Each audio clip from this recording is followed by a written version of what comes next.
puncak ya. Oh iya, iya. Ya, begini ya, tadi ya, saya memberikan sebuah kesan saja ya. Majuan. Ya, begini ya, tadi saya mendengarkan tanggapan dari JPU atas nota perlawanan yang kami berikan ya pada minggu lalu. Lagi jangan nutupin dokter Tifa Ya, dong. kurang lebih Handphone jangan nutupin dokter Tifa. kurang lebih apa tanggapan dari JPU itu sudah jelaskan ya, kita semua juga mendengarkan. Nah, saya ingin menyampaikan sebuah kesan saja ya, pada saat saya mendengarkan itu.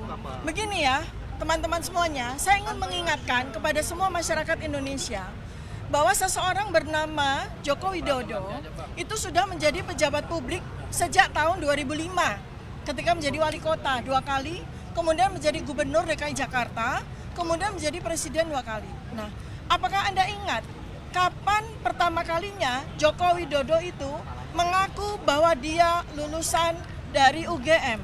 Itu tahun 2017. Jadi pada waktu beliau itu menjadi wali kota, tidak pernah ada satu kata pun yang menyatakan beliau adalah lulusan UGM, ya. Dan kemudian tidak ada cerita ada pernah reuni, tidak pernah ada cerita membawa teman-temannya ke Balai Kota Loji Gandrung Solo, ya. Termasuk juga ketika beliau menjadi gubernur 2 tahun. Tidak pernah ada cerita beliau bikin reuni dan sebagainya.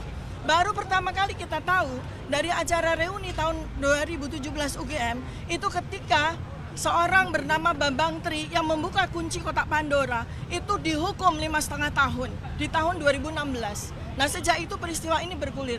Nah, jadi ya saya ingin sampaikan ya bahwa yang bersangkutan itu ya di luar dari perkara yang kemudian kan beliau tidak pernah ya, sungguh pun sudah menjadi pejabat publik selama 10 tahun, tidak pernah mengakui lulusan UGM, tidak pernah datang ke UGM, dan tidak pernah diundang oleh UGM. Itu adalah sebuah ketidaklaziman pada kampus kami UGM. Karena kampus UGM, kampus saya, itu sangat bangga dengan lulusan-lulusannya yang berhasil atau dianggap berhasil. Apalagi ini pejabat publik, apalagi ini adalah wali kota, gubernur, apalagi bahkan presiden. Tapi UGM sama sekali tidak pernah mengundang secara formal, secara resmi.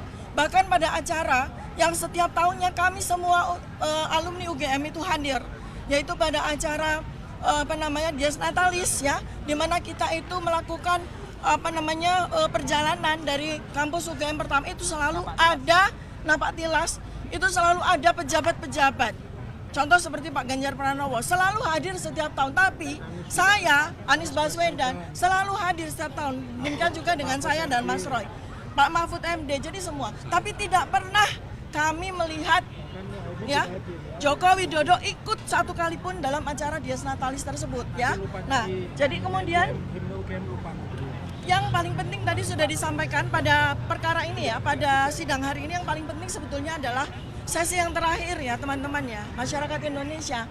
Anda semua bisa melihat betapa enggannya, betapa tidak maunya jaksa penuntut umum menyerahkan berita acara BAP dari ahli ya sebanyak 26 orang ahli yang dihadirkan oleh Polda Metro Jaya. Padahal 26 ahli itu resumenya ada, tetapi di BAP mereka tidak ada. Ini sudah sidang ketiga. Karena seharusnya sebelum sidang berjalan pada sidang pertama itu BAP sudah diserahkan kepada kami lengkap, selengkap BAP yang diterima oleh hakim. Tapi kami sudah meminta 3 kali, melalui surat sudah kami minta, melalui sidang juga kami minta, sampai sidang yang ketiga ini BAP yang kami terima itu belum lengkap juga, dan itu jantungnya. Itu yang paling penting, yaitu ahli dari Polda Metro Jaya dan 4 orang ahli digital forensik. BAP-nya tidak kami terima. BAP lab forensik itu tidak kami terima sampai dengan hari ini.